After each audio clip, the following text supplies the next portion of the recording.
Zombie-themed video games took the gaming scene by storm in the early 2000s, and over the next 2 decades, they evolved and remained a staple in the media. While zombies started out as these slow, mindless, just bullet fodder, they've since transformed into terrifying, fast-moving threats, often found in overwhelming groups known as hordes. Today, there are hundreds of different zombie games out there, spanning from PvP, PvE, open-world survival, RPGs, co-op shooters, and single-player epics. My personal introduction to this genre, like many others from my generation, was Call of Duty Black Ops on the family's Xbox 360. Released in 2010, it marked a time when zombies were really entering the mainstream alongside of other games like Left 4 Dead 2 and DayZ. In this video, we're just gonna go back and take a look at a few of these games throughout the past 2 decades and see how they transformed this so popular genre. One of the earliest games to really define zombies in gaming and arguably kind of kickstart the modern zombie craze we have today was Capcom's Resident Evil, released in 1996 for the PlayStation 1. This game pretty much set the blueprint for the survival horror genre as a whole. I mean, the main series is sitting at 10 entries. And if you include remakes and spin-off, that number jumps to 30. Even if you haven't played any of the Resident Evils, its influence just cannot be denied. I mean, it is everywhere, and I don't think there's anyone who doesn't at least know what it is. Until somewhat recently, my main knowledge on this game was what I knew from Dead by Daylight. But once I knew I wanted to make a YouTube video about zombie video games, I immediately knew I had to talk about something from this series, and why not go all the way to the start? So what made Resident Evil so iconic? Well, to start, this game isn't like anything I had ever played before, especially when compared to other zombie games. It's slow-paced, and it's not just stuffed with as many zombies as possible like I was used to. You can go through a lot of this game before even encountering a zombie, but the fear is always in the back of your mind that there's just one lurking around the corner you can't see. And this fear is even more reinforced when you remember that this game has pre-rendered rooms with fixed camera angles, no third-person back view to peek around corners, and sometimes you can't even see what's in front of you to these angles. You'll just walk into a room and the camera will be pointed right at your character's face. What is this camera angle? Oh my god. It took me a while to get used to the camera, but I really don't think this game would be the game it was without it. It's just such a different type of anxiety that it gives you, and it's so unique. I haven't played any other game that's used this feature. Another element that adds a different type of fear in the Resident Evils was its limited resources. Now, I didn't think resources could make you scared or stressed in a video game, but unlike other games with just an abundance of ammo and health scattered around the map, there's barely anything in this game. It just forces you to think before every single shot you fire. It just adds so much stress to the game because you have to decide which zombies you want to kill because you just don't have enough ammo to kill all the ones you come across. It forces the player to slow down and think about other solutions besides just gunning them down. Sometimes you have to take a different route to avoid them or just take your chances running past. I can't tell you the amount of damage I took just trying to sprint past the zombies. I thought I just wouldn't take a hit. Even if you happen to find a few items around the map, Resident Evil has a very, and I mean very, limited inventory. You only have 8 slots to carry around your guns, your ammos, your heals, and any other items you find. This really makes you stop and think. Every time you come across an item, do I need this now? Will I need to pick something else later? There are so many times where I finally found the last item to a puzzle that I needed, and then come to realize I don't have the inventory space for it. Wait, what am I supposed to do? Am I just fucked? And before you say, oh, just drop another item, you can't. You can't drop items in your inventory to make room. You have to find an item box, and there's only like a handful scattered around the entire map. Nothing feels worse than finally finding that item you needed, whether it's the last piece of a puzzle, some ammo, or health, and then realizing you just can't pick it up. Resident Evil did a great job in laying down the foundation for survival horror with its focus on resource management and its unique zombie encounters. While it didn't necessarily bring zombies into the mainstream, it definitely laid down the framework so other games could build upon that. Let's fast forward a few years to a game that I think really started to bring zombies into the mainstream, which is Left 4 Dead 2, released in 2009 by Valve. This was my first ever game on Steam, and honestly, it's what got me into PC gaming altogether. I don't think I'd be sitting here with my full gaming computer and $2,000 setup if I didn't get into this game on my mom's laptop. I have revisited time and time again over the decade. Now, it's technically a sequel, but just think of it as a total upgrade to the first game. You don't even need to buy the first game. Left 4 Dead 2 has all the old maps with the old characters built into it. Left 4 Dead 2 is the polar opposite of Resident Evil. It's fast-paced, chaotic, and built around the idea of co-op. Even to this day, if you are looking for a game to play with your friends, it's this one. You will get the most out of this game with a group of buddies just fucking around, screaming at each other, guaranteed. Oh, hell no, she did not die. Oh, I just shot you. Oh no, I'm so dead. Zombies are everywhere. The game encourages you to fight your way through them with guns, katanas, chainsaws, you name it. And oh man, the mods on this game. The mods are easily what sold me on this game back in the day.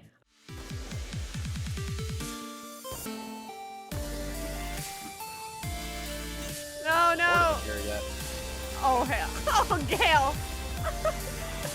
Oh my god. I don't even remember how to deliver it. I'm getting the shit beat out of me. Left 4 Dead 2 really did everything right when it comes to having a fun time gaming with your friends, which is really what you're looking for in a game. Even the characters just have hilarious dialogue and they bicker and make jokes with each other throughout all the levels of the game. Quite the shift from the dark and serious stories that we were told in Resident Evil. Left 4 Dead 2 also features a very unique mechanic called the AI Director, which is pretty much just an artificial intelligence that features a dynamic system that adjusts the game's pacing and difficulty based on how its players are performing. It controls the amount of zombies that spawn, if any special infected spawn, like the witch or the tank, as well as additional medkits and other helpful items. I think it's just important to mention this because I feel like it's really what made the game different from other just shooter games at the time, and it kept every playthrough feeling different. Even if it was your 5th time in a row playing through the Dark Carnival campaign, it would be different from the one before because of this feature that they added. Speaking of those special infected, man, did they add an entirely new level of insanity to the mix. Each one added just a completely different challenge that you would have to watch out for when you saw them on your screen. The first time you experience a tank running at you or hearing the witch's cry, it's something you never forget. The second you hear her crying go into a scream, you know that somebody is going to be on the ground in a few seconds.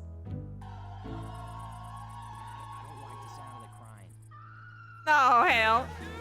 Okay. Even now, I would really recommend this game to anyone who hasn't tried it. With a good group of friends, this is one of the best co-op experiences out there. It's fun, frantic, and endlessly moddable. There's a lot of other games that took off around this time, like Dead Rising 2 and the Arma 2 mod DayZ, which I think is gonna get its own video. The story behind that game is crazy. But I think we all know one game that arguably was the main reason zombies are so big today. And that leads us into our next game, Call of Duty Black Ops, released by Treyarch in 2010. While Left 4 Dead 2 set up the standard for these early 2010 zombie games, Black Ops 2 took this momentum and just ran all the way to the moon with it. While there isn't much of a gap in the release of Black Ops and Left 4 Dead 2, especially when compared to Resident Evil, it would be disrespectful to not include Black Ops in this list. I think this game genuinely had a part in everyone's lives. Either you played it or you knew someone that played it. Hell, even my millennial sister, who has never held a game controller in her life, she played this game for at least a few minutes back in the day. With the rise of YouTube and live streaming around this time as well, it only just helped the game explode into the mainstream. And if you don't believe me, I'm sure you can find a million COD montages back from then.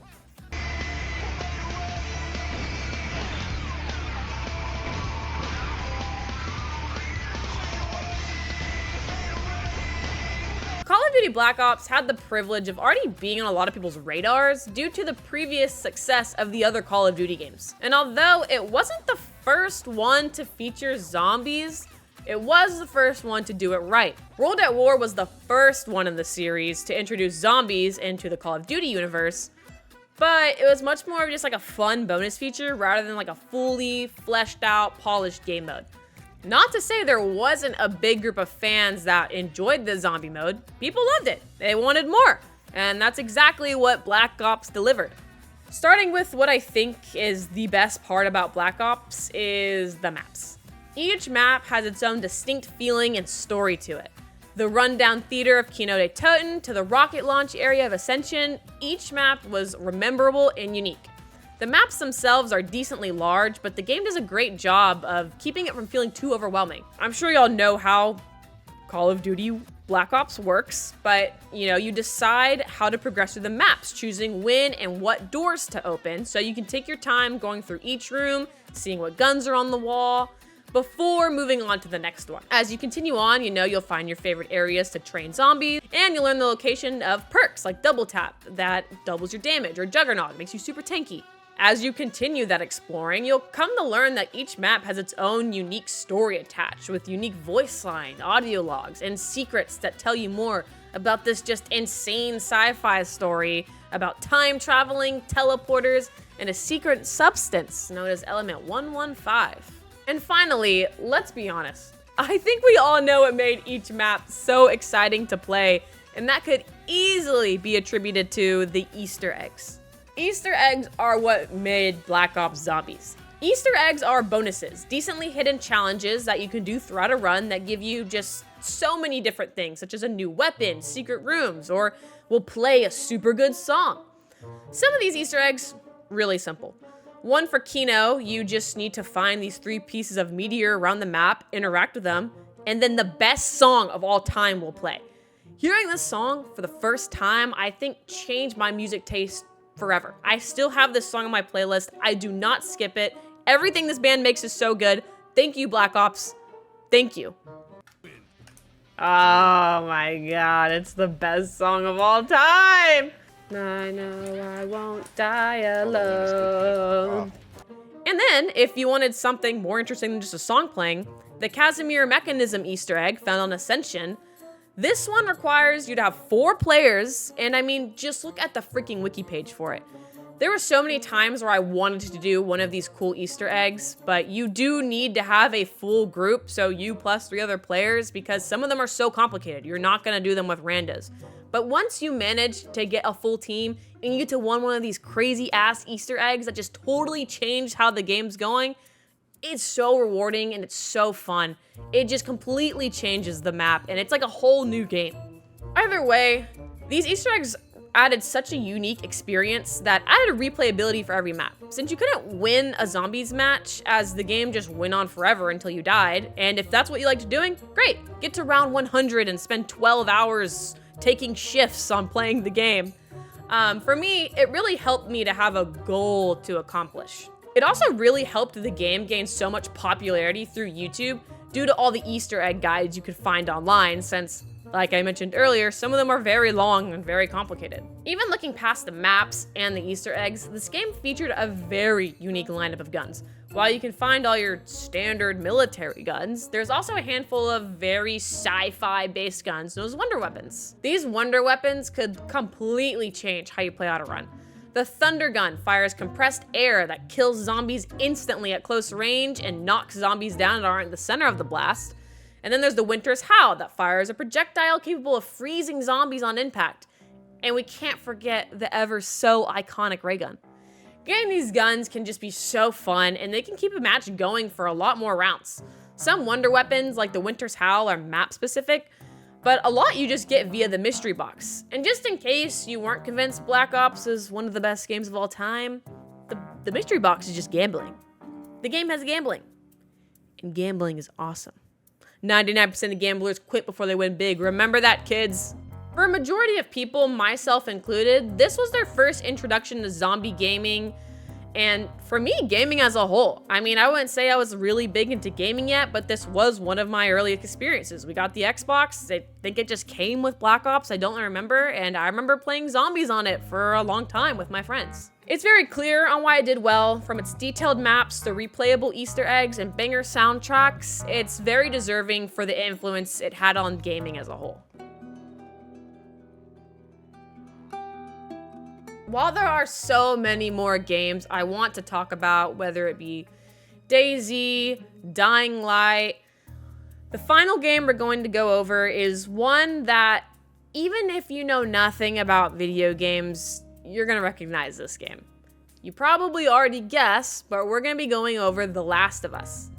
Released in 2013 by Naughty Dog, the game managed to hit the mainstream so hard that as I'm typing up the script for this video, The Last of Us show is currently airing season 2 on HBO. So yeah, this game is a pretty big deal. This game was released in the prime time of zombie-focused video games, but it really slows things down when compared to the other popular games we talked about, like Left 4 Dead 2 and Call of Duty. It focuses on telling a deep and moving story, one that's just grounded in realism. The Last of Us is arguably one of the most realistic tellings of a zombie apocalypse, and like not just in gaming, but in fiction as a whole. Right from the opening scene, it's clear this is not your typical zombie game. Before you even see your first infected, which is just the game zombies, the game delivers a gut-punching moment that sets the emotional tone for everything that follows. I cannot tell you another game that I was crying within the first 10 minutes.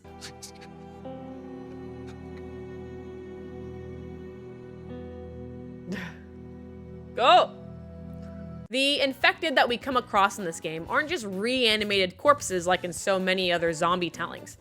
These infected are based on the cordyceps fungus, which is a real thing, by the way. It affects ants. And this just gives a very unique fear behind their existence, knowing that this is a real thing that is out there. Even knowing this, compared to the other games on our list, the zombies actually have a lot more of a background role in terms of the story. And we learn quickly that humans are actually just as dangerous, if not more so. When things start to go to shit, they form factions, cling to survival, and lose their moral compass. This is where I think the game really shines in its realism and storytelling. We're able to focus on characters' lives and struggles, and it really just gives you a whole new connection to them. It really makes you want to see where their story goes. This is especially true when regarding the relationship with Joel and Ellie. Watching these two interact is something I had never seen in a video game before. Their father-daughter relationship just feels so realistic and genuine. And, you know, as a daughter that has a father, I mean, yeah, it hits pretty hard. I believe this game set a new standard for video game storytelling as a whole, and even beyond the zombie genre. People wanted these realistic characters with flaws that overcome challenges and grow throughout their story. And while I think we can all agree that mindlessly shooting our way through hordes of zombies can be fun, Left 4 Dead 2 and Call of Duty proved this, The Last of Us, on the other hand, shows us that we can all enjoy an excellent narrative and dynamic characters. Even looking past the absolutely gut-wrenching story, the gameplay still shines.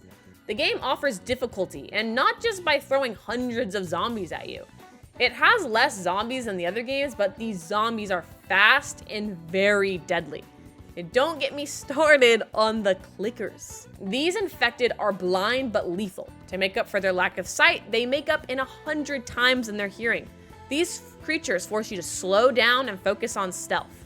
One misstep and you are dead. I think these things were really essential to what made The Last of Us such a hard game. Without it, it'd be like any other zombie game with a good story, okay gameplay. But these things make every challenge just so much harder, and it forces you to just think about how you're gonna go through it. Even if you manage to survive the zombies, let's not forget what we said earlier about the real threat, humans. This game won't let you forget that the real monsters are often the people that are left behind. And just to finish off, let me say, visually, this game is stunning. Usually post-apocalyptic worlds are dark and grimy, but The Last of Us puts us in an overgrown city full of nature and animal life. It really makes the game feel alive, which is pretty ironic to say in a game filled with zombies. When I played it for the first time about a month ago, I was just in awe by how beautiful everything looked and how detailed the animations are. I mean, this is such a small thing, but the way that Joel will like actually grab all the items on the table instead of just doing some base animation, like, mwah, chef's kiss. It really just makes the game feel like a movie that you get to play, especially with these long cutscenes, but the story is interesting enough to where I wasn't bored and wanting to skip them. With all that said, I think it's pretty clear as to how The Last of Us is so popular and how it's popular enough to get its own show on HBO. I know a lot of friends who are fans of these games that don't even have a console. They just watch gameplay of it just because it's that good. People heard about it, they wanted to watch it, and now my mom is watching the show on HBO which is weird because she's like, "Did you know that this is based off of a game?" "Yes, Mom, I did." Glad you're liking the show. To end with, I think it's fair to say that zombies have come a very long way since the first Resident Evil back in the 1990s. Playing all these games have really just gave me a new perspective for how games can work. I mean, Resident Evil was probably the most different game I had ever played up until this point, with the camera angles and how slow it is and resource management. Something I'd never dealt with before. But then games like Call of Duty, Black Ops, and Left 4 Dead 2, they kind of got me where I am today. They started my initial interest in video games, and I don't think I'd be here for those games. And then The Last of Us was just, I mean, it's The Last of Us. It was so great. I had so much fun playing it. It made me cry a lot. It was so sad in some points, and every character I was so invested in, and then something heartbreaking would always happen, and such an emotional roller coaster. And I really enjoyed playing every game on this list. I'm glad I did this video because it gave me an excuse to go revisit my older games and play some new ones. If you haven't played any of the games in this video, please go play them. They're all super fun and they're all so unique, and they have something to offer that the other ones didn't. Be sure to let me know what you think of them, and let me know what your first zombie game was, or what zombie game you think was the most influential. Maybe there's one I didn't talk about that you think was a bigger game at the time than these.